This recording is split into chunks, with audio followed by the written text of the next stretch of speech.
ಆಯ್ಕೆ ಮಾಡಿ ಈ ಯೋಜನೆ ಹೆಂಗೆ ನಿಂತೈತಂದ್ರೆ ಟಾಪ್ನಾಗ ನಿಂತೈತಿ.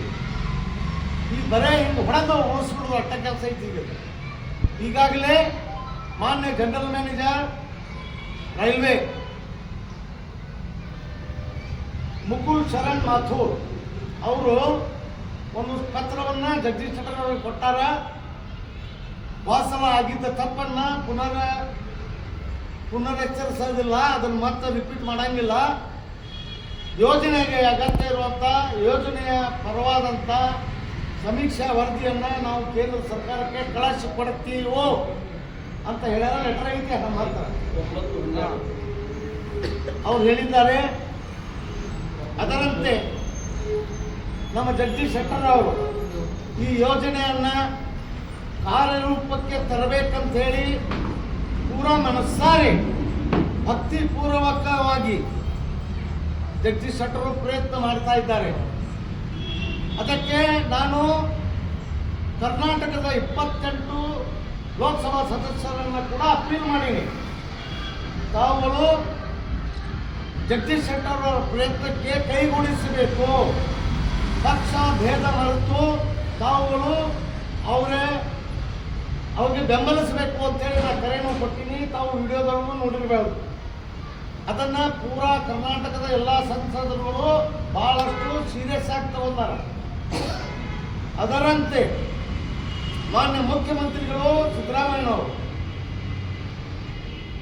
ಅವರು ಒಂದು ಕಾರ್ಯಕ್ರಮಕ್ಕೆ ಬಾಗಲಕೋಟೆಗೆ ಬಂದಿದ್ರು. ಮನೆ ತೀರ್ಕೊಂಡ್ರು ನೋಡ್ರಿ. ಅವರು ಮಿತಿ ಪ್ರಭಾವಶಾಲಿ ನಾಯಕರುಗಳಿಗೆ ಅಂದ್ರೆ ಅವರು ಅಧಿಕಾರದಾಗ ಇಲ್ಲ ಅಂತ ತಿಳ್ಕೊರಿ. ಪಕ್ಷದ ಒಂದು ದೊಡ್ಡ ನಾಯಕತ್ವ ಅವ್ರಿಗೆ ಇದ್ರೆ ಅವ್ರಿಗೂ ಭೇಟಿಯಾಗಿ ಬರೇ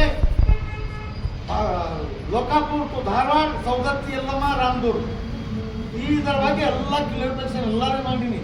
ಯಾರೂ ಒಬ್ಬರು ಇರೋದಿಲ್ಲ, ಎಲ್ಲರೂ ಇದರ ಪರವಾಗಿ ಇದ್ದಾರೆ. ಎಲ್ಲ ನಮ್ಮ ಕರ್ನಾಟಕದ ಎಲ್ಲ ಸಂಸದರು ಸೇರಿ ಎಲ್ಲ ಪಕ್ಷದ ಪಕ್ಷಾತೀತವಾಗಿ ಅಧ್ಯಕ್ಷರು ಇದಕ್ಕೆ ಬೆಂಬಲ ಆಧಾರ.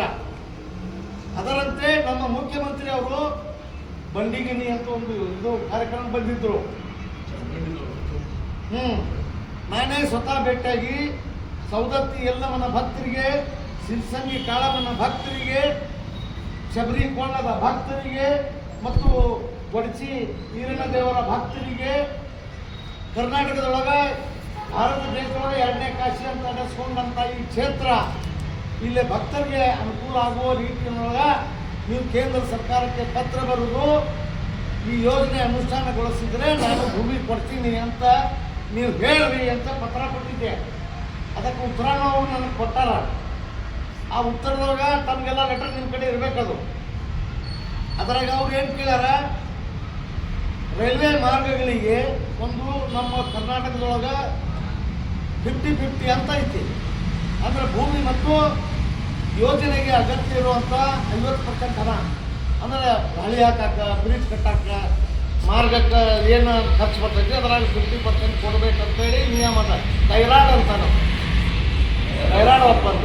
ಶೆಟ್ಟರಿಗೆ ಇವರೆಲ್ಲ ಇದ್ರಾಗ ಸಿರ್ಸಂಗಿಗೆ ಬಂದಾಗ ಭೇಟಿಯಾಗಿ ಮನವಿ ಕೊಟ್ಟಿದ್ದಕ್ಕೆ ಅವ್ರು ಏನಂದಿದ್ರು, ಈಗ ಇಲ್ಲ ಅದು ಏನೈತೆ ಅನ್ನೋದು ಅದ ನೀವು ಎಲ್ಲರೂ ಬರ್ರಿ, ನಾನು ಆಫೀಸ್ಗೆ ಬರ್ರಿ, ಎಲ್ಲರೂ ಕುಂತು ಮಾತಾಡೋದು. ನನಗೂ ನಾಲೆಡ್ಜ್ ಬೇಕಾಗೈತೆ. ಅದು ಹೆಂಗೆ ಏನು ನಾಲೆಡ್ಜ್ ಬೇಕಾಗೈತಿ.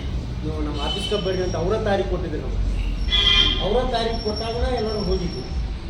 ಆದ್ಮೇಲೂ ಜಗದೀಶ್ ಶೆಟ್ಟರ ಗುರಿ ಕೂಲಂಕುಷವಾಗಿ ಯಾವುದು ಏನು ಎಲ್ಲ ಚೆನ್ನಾಗಿ ಪದ್ಧತಿ ಎಲ್ಲ ಹೇಳಿದ್ರು.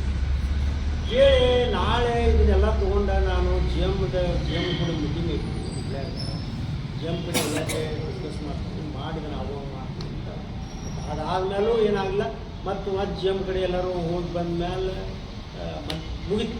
ಆದರೆ ಜಗದೀಶ್ ಶೆಟ್ಟರದ ಇಂಟ್ರೆಸ್ಟ್ ಐತಿ, ಮಾಡಬೇಕು, ಇದನ್ನು ಬಗೆಹರಿಸ್ಬೇಕಿದೆ. ನನಗೂ ಜಗದೀಶ್ ಶೆಟ್ಟರ್ ಈಗ ಜಗದೀಶ್ ಶೆಟ್ಟರದ ಕೈಯಲ್ಲಿ ಬಲಪಡಿಸಬೇಕು. ಜಗದೀಶ್ ಶೆಟ್ಟರ್ ಈಗ ಅಂದರೆ ಜಗದೀಶ್ ಶೆಟ್ಟರಿಗೂ ನಾನು ಕ್ಷೇತ್ರದೊಳಗೆ ಈಗ ನನ್ನ ಮ್ಯಾಲೆ ಭಾಳ ಒತ್ತಾಯ ಐತಿ, ಲಘು ಮಾಡಿರಿ ಅಂತ ಹೇಳೋದಕ್ಕೂ ಒಂದು ಬಾಯಿ ಬರ್ಬೇಕಪ್ಪ ಅಂತಂದರೆ ನಾವೇನು ಮಾಡಬೇಕು ಅಂತ ವಿಚಾರ